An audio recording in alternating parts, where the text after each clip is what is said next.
Hey everybody, sorry for the long absence. I wanted to get back to doing some videos, and so I figured a good one to do would be something about mixing. And this is a pretty meaty topic. I get asked this topic a lot about mixing.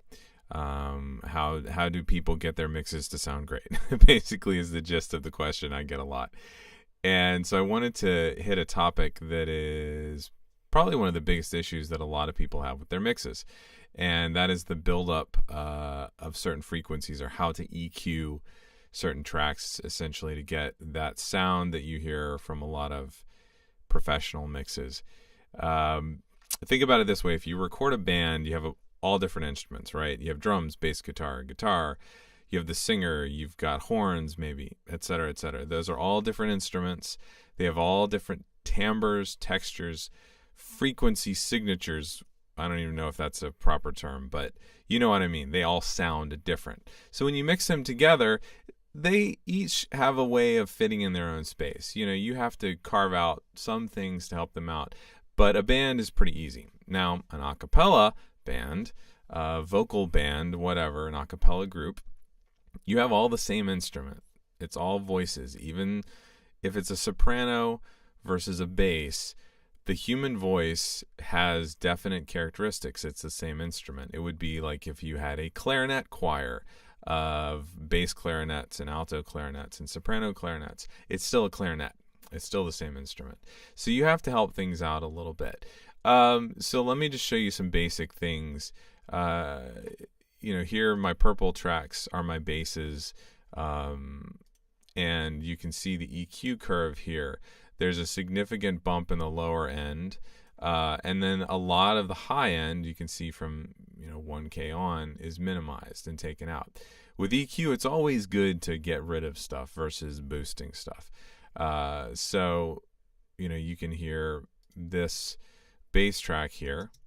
Dum, dum, dum, dum, dum, dum, dum, dum. You can hear it loses a lot of its high end, right? So, and let's jump up now to this magenta color here. These are the baritones, and if I look at his EQ curve, because I've restored some of the high end, but I've cut out a lot in the middle here, and you can see pretty much below 100 hertz it's rolled off, and that gives you a sound like this. The warm wind chills my bones.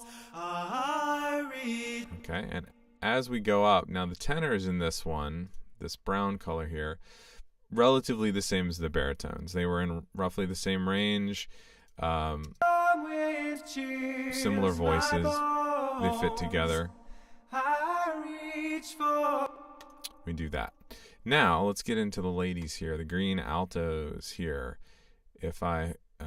So you can see altos, I've started to roll off pretty much anything below 300 to carve out some space for the men. And that sounds like this here. When I see you again, oh. Okay. So we got some more space in the low end, but we've kept the high end because the ladies don't need as much low end. And then we get down here to blue, which are the sopranos, and you can see, if I go back to an alto, you can see that orange dot, the sort of the high pass filter there, has just scooched over a little bit, and we're rolling off more of the low end. Haven't done much of the high end because this was well recorded and it didn't need any help. In general, that's a basic thing that happens in most mixes, in an a cappella mix, that as the voice gets higher, you roll off more of the low end to carve out space for the basses. And then the basses don't have a lot of high end to leave space for the higher voices. So I hope this is helpful. I promise I'm going to get back to doing more videos. And as always, if you have any questions, email me, Danny@emeraldcitypro.com, and I'll be happy to help you out and answer questions. Thanks a lot.